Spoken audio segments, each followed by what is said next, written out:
Hi hello friends, super Kanmani സീരിയലിൻ്റെ latest episode റിവ്യൂയിലേക്ക് എല്ലാവർക്കും സ്വാഗതം. അങ്ങനെ ആൻറ്റിയമ്മയുടെ മുന്നിൽ വെച്ചിട്ട് തന്നെ മാനസ പറയുന്നുണ്ട്, ആൻറ്റിയമ്മ ഇനി എന്താണ് ഞാൻ ചെയ്യേണ്ടത് എന്ന് ചോദിക്കുമ്പോൾ മാനസയോട് ആൻറ്റിയമ്മ പറയുന്നുണ്ട്, എന്തായാലും നീ ഇങ്ങനെ ഓരോരോ കാര്യങ്ങൾ എടുത്തു ചാടി തീരുമാനിക്കുന്നത് ഒന്ന് നിർത്തിയേക്കണം. കാരണം ആ ദേവ്ജിക്ക് അറിയാം നിൻ്റെ ഈ കള്ളത്തരമെല്ലാം തന്നെ. അതുകൊണ്ട് വേണ്ട രീതിയിൽ തന്നെയാണ് പെരുമാറേണ്ടതും. ഈ ഒരു പ്രശ്നം ഇപ്പം തൽക്കാലം നല്ല രീതിക്ക് തന്നെ ഞാൻ അവസാനിപ്പിച്ച് തരാം. നീ ഒരു കാര്യം ചെയ്താൽ മതി, പരസ്യമായിട്ടൊന്ന് മാപ്പ് പറയേണ്ടി വരും എന്നൊക്കെ പറയുന്നുണ്ട് കേട്ടോ മാനസിയോട്. മാപ്പ് പറയേണ്ടി വരും. അതെ, സാഗറാണെങ്കിലോ ഈ ഒരു പ്രശ്നത്തിൽ വല്ലാണ്ട് ദേഷ്യപ്പെട്ട് നിൽക്കുകയാണ്. അതൊന്ന് തണുക്കാൻ വേണ്ടിയിട്ട് നീ എല്ലാവരുടെ മുന്നിൽ വെച്ചും സാഗറിനോട് മാപ്പ് പറയണമെന്നും പറയാണ്. അങ്ങനെയാണെങ്കിൽ നിനക്കിവിടെ നിന്ന് പോകാൻ പറ്റുള്ളൂ, ഓഫീസിലും അതുപോലെ കൃഷിൻ്റെ ജീവിതത്തിലും. അല്ലാത്ത പക്ഷം ഒന്നും തന്നെ നടക്കാൻ പോകണില്ല എന്നൊക്കെ ആൻറ്റിയമ്മ മാനസയോട് പറയുന്നുണ്ട് കേട്ടോ. അപ്പോൾ അതുപോലെ ചെയ്യാമെന്നും മാനസ ഉറപ്പ് കൊടുക്കുന്നു. പിന്നീട് ക്രഷാണെങ്കിലോ കൺമണിയുടെ അസുഖം കണ്ടിട്ട് ആകെ ടെൻഷനായിട്ടുണ്ട്. മാത്രമല്ല അതിനേക്കാൾ വലുതായിട്ട് ആ താലി കഴുത്തിൽ കണ്ടപ്പോൾ എന്താ ഇനി ചെയ്യേണ്ടതെന്നറിയാതെ ഇരിക്കുകയാണ്. ആ സമയത്ത് എന്നെ ഒന്ന് വിളിച്ച് നോക്കാം എന്ന് പറഞ്ഞിട്ട് വിളിക്കുമ്പോൾ വരുണാണെങ്കിലോ കൺമണിയെ ഹോസ്പിറ്റലിൽ കൊണ്ടുവരുന്നു. അപ്പോഴത്തേനും കൃഷാണ് വിളിക്കുന്നത് കാണുമ്പോൾ വരുൺ ഫോൺ വാങ്ങിച്ചിട്ട് കൺമണിക്ക് ഇപ്പോൾ കുഴപ്പമൊന്നുമില്ല എന്ന് പറഞ്ഞ് ഫോൺ കട്ട് ചെയ്യുന്നു. കൃഷ്ണനൊന്നും അങ്ങോട്ട് ചോദിക്കാനൊന്നും ഒരു സമയം വരുൺ കൊടുത്തില്ല. അതിനുശേഷം തന്നെ വരുണിൻ്റെ അടുത്തേക്ക് സാഗർ വരുന്നു. എന്നിട്ട് പറയുന്നുണ്ട്, നമ്മുടെ ബാംഗ്ലൂരത്തെ കമ്പനിയിലെ ഒരു പ്രശ്നങ്ങളും നീ കേട്ടില്ലേ, കാരണം അവിടെ നീ ഇപ്പോൾ വേണം, അതുകൊണ്ട് എത്രയും പെട്ടെന്ന് തന്നെ നീ അവിടെ ജോയിൻ ചെയ്യണം എന്നൊക്കെ പറയുന്നുണ്ട്. ഇപ്പം ഞാൻ മാറി നിന്നാൽ എങ്ങനെയാണ് അച്ഛാന്ന് ചോദിക്കുമ്പോൾ അതൊന്നും സാരമില്ല, അലികയുടെ കാര്യത്തിലാണെങ്കിൽ ഇപ്പോൾ ദേവിജി ഉണ്ടല്ലോ, അതുകൊണ്ട് തന്നെ എനിക്കും ടെൻഷനല്ല, നീ ഇവിടെ നിന്ന് മാറി നിൽക്കുക തന്നെയാണ് നല്ലത്, ആ കമ്പനിയിൽ നീ വേണം എന്നൊക്കെ പറയുന്നുണ്ട്. എത്രയും പെട്ടെന്ന് പോകാൻ വേണ്ടി റെഡി ആയിക്കോ എന്ന് പറയുന്നു. ഇത് കേൾക്കുന്ന കൃഷ്ണനാണെങ്കിലോ ആകെ വീണ്ടും ടെൻഷനാവുകയാണ്. അതിനുശേഷം കൺമണിയെ കൊണ്ടുപോയി ബെഡിലൊക്കെ കിടത്തുകയോ ചെയ്യുന്നത് വരുണ. എന്നിട്ട് പറയുന്നുണ്ട്, കൺമണി നന്നായിട്ട് റെസ്റ്റ് ചെയ്യണം, മാത്രമല്ല ഈ ടാബ്ലറ്റ് എല്ലാം തന്നെ കറക്റ്റ് ടൈമിൽ തന്നെ കുടിക്കണം എന്നും പറയാണ്. അതിനുശേഷം തന്നെ പറയുന്നുണ്ട്, എന്തായാലും കൺമണിക്ക് ഇങ്ങനെ അസുഖം വന്നതിൽ എനിക്ക് ഒരുപാട് സന്തോഷമാണ് എനിക്ക് തോന്നുന്നത്. വേറൊന്നുമല്ല, കൺമണിയെ ഇങ്ങനെ അടുത്ത് ഇരുന്ന് നോക്കാനും അതുപോലെ ഹോസ്പിറ്റലിൽ കൊണ്ടുപോകാനൊക്കെ എനിക്ക് സാധിച്ചല്ലോ, അതുകൊണ്ടാണ് അങ്ങനെ പറഞ്ഞത്.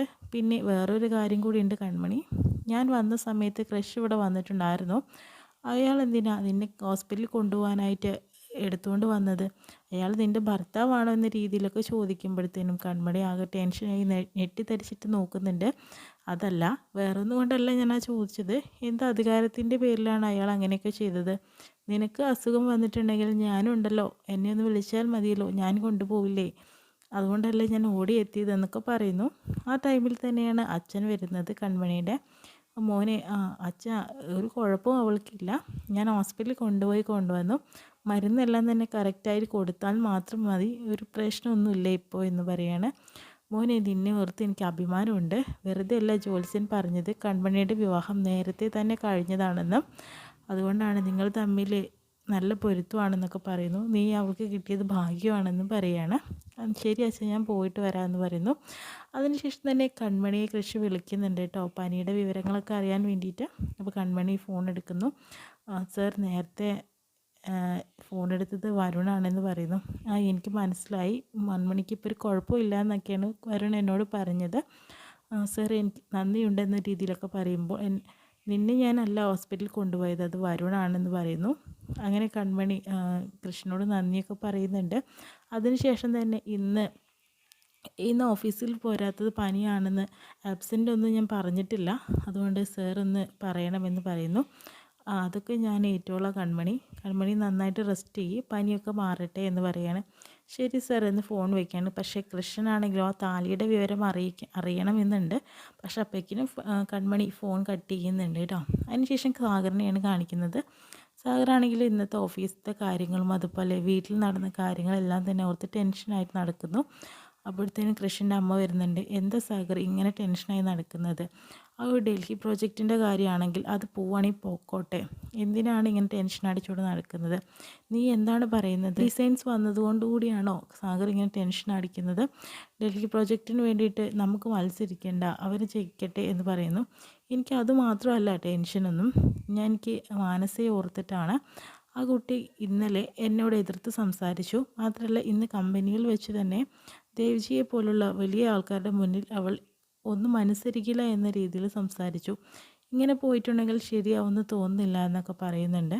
എൻ്റെ തീരുമാനങ്ങൾ തെറ്റായോ എന്നൊരു സംശയം. കൃഷിൻ്റെ ഭാര്യയാവാൻ പോകുന്ന കുട്ടിയല്ലേ, നമ്മളതിനെ സ്നേഹിക്കണേ എന്ന് പറയുന്നു. അതുകൊണ്ടാണ് ഞാൻ പറഞ്ഞ തീരുമാനങ്ങൾ തെറ്റായോ എന്നൊരു സംശയം. സാഗർ എന്തൊക്കെയാണ് പറയുന്നത്? അവൾ കുട്ടിയല്ലേ, നമുക്കെല്ലാം ക്ഷമിച്ചു കൊടുക്കാം എന്നും പറയണം. പിന്നീട് ആൻറ്റിയമ്മ പറഞ്ഞല്ലോ എന്തായാലും എല്ലാവരുടെ മുന്നിൽ വെച്ച് മാപ്പ് പറയണം എന്നുള്ളത്. അങ്ങനെ ആൻറ്റിയമ്മ വരുന്ന സമയത്ത് തന്നെ വിഷമിച്ച് നിൽക്കണം. എന്താ മോളെ നിനക്ക് പ്രശ്നം, നീ ഭക്ഷണം കഴിച്ചിട്ട് പൊക്കോളൂ എന്ന് പറയുമ്പോൾ എനിക്ക് ഭക്ഷണമൊന്നും വേണ്ട ആൻറ്റിയമ്മ, ഞാൻ പോവുകയാണെന്ന് പറയണം. അങ്ങനെ സാഗറും അനിയത്തിയും ഭാര്യയും എല്ലാം തന്നെ വരുന്നുണ്ട്. അതിനുശേഷം തന്നെ കൃഷും വരുന്നുണ്ട് കേട്ടോ. കൃഷാണെങ്കിൽ വേഗം ഭക്ഷണം കഴിക്കാനായിട്ട് പോകുന്നു. അതിനുശേഷം തന്നെ സാഗറിനോട് പരസ്യമായി മാപ്പ് പറയാട്ടോ കരഞ്ഞുകൊണ്ട്. എനിക്ക് പറ്റിയതൊരു തെറ്റാണ്, എനിക്ക് ഒരുപാട് ടെൻഷനൊക്കെ ഉണ്ടായിരുന്നു, അതുകൊണ്ടാണ് അങ്കിളിനോട് പോലും എതിർത്ത് സംസാരിച്ചത് എന്നൊക്കെ പറയുന്നു. അപ്പോൾ വീട്ടിലത്തെ കാര്യങ്ങൾ വീട്ടിലും ഓഫീസിലെ കാര്യങ്ങൾ ഓഫീസിലുമാണ് മോളെ ചർച്ച ചെയ്യുന്നത്. എനിക്ക് ഒട്ടും തന്നെ മോളുടെ ആ ഒരു ആറ്റിറ്റ്യൂഡ് ഇഷ്ടപ്പെട്ടില്ല, അതുകൊണ്ടാണ് ഞാൻ ദേഷ്യപ്പെട്ടത്, ഇനി അങ്ങനെ ആവർത്തിക്കരുത് എന്നൊക്കെ പറയുന്നുണ്ട്. അപ്പോൾ കൃഷാണെങ്കിലോ ഭക്ഷണം കഴിച്ചുകൊണ്ട് ഇവളുടെ ഒരു നാടകം കണ്ടില്ലേ, നല്ല അഭിനയമാണ് ഇവൾക്ക്, അതുകൊണ്ടാണല്ലോ ഇങ്ങനെ പിടിച്ചു നിൽക്കാനായിട്ട് പറ്റിയത് എന്ന് പറയുകയാണ്. എന്തായാലും മോൾ ഭക്ഷണം കഴിച്ചിട്ട് പോയാൽ മതി കൃഷിൻ്റെ അടുത്തിരുന്നിട്ട് എന്നൊക്കെ പറയുന്നുണ്ട്. അങ്ങനെ എല്ലാവരും കൂടി കൃഷിൻ്റെ അടുത്തേക്ക് കൊണ്ടുപോയി ഇരുത്തുന്നുണ്ട് കേട്ടോ മാനസയെ. ഭക്ഷണം കഴിച്ചിട്ട് പോയാൽ മതി എന്ന് പറയുന്നു. അങ്ങനെ മാനസയാണ് കൃഷിനോട് പറയുന്നത്. സോറി കൃഷി എന്ന് പറയുന്നു. കുഴപ്പമില്ല എന്ന് പറയുക കേട്ടോ കൃഷി. അതിന് വേഗം എഴുന്നേൽക്കുകയാണ്. അപ്പോൾ ചേട്ടൻ കഴിച്ചു കഴിഞ്ഞു? ഓ ഞാൻ കഴിച്ചു കഴിഞ്ഞു. ചേച്ചിയുടെ കൂടെ കുറച്ചുകൂടിയും കഴിക്കുക എന്ന് പറയുമ്പോൾ എനിക്ക് വേണ്ട എന്നൊക്കെ പറയുകയാണ്. എനിക്കൊരു കാര്യം കൂടി ചെയ്യാനുണ്ട്, അവൾ ഒറ്റയ്ക്കിരുന്ന് കഴിക്കട്ടെ എന്നാണ് കൃഷി പറയുന്നത്. കൃഷ്ണനാണെങ്കിലോ മാനസയുടെ എല്ലാ നാടകങ്ങളും മനസ്സിലാവുകയാണ്. അതിനുശേഷം തന്നെ പിന്നീട് കാണിക്കുന്നത് കൂട്ടുകാരനെ കൃഷി വിളിക്കുകയാണ് കേട്ടോ ചെയ്യുന്നത്. എന്നിട്ട് കൃഷ്ണനോട് പറയുന്നുണ്ട് എന്തായി മാനസ മേഡത്തിൻ്റെ പെർഫോമൻസ് എന്ന് പറയുന്നു. എല്ലാവരുടെ മുന്നിൽ വെച്ചിട്ടും കരഞ്ഞ് നിലവിളിച്ച് തന്നെ അച്ഛനോട് മാപ്പ് പറയുന്ന മാനസിയാണ് ഇപ്പോൾ ഇന്ന് കണ്ടത്. എനിക്കത് കണ്ടപ്പോൾ ഭയങ്കര ചിരിയാണ് വന്നത്. കാരണം അവളുടെ ഒടുക്കത്തെ ഒരു അഭിനയമാണ്.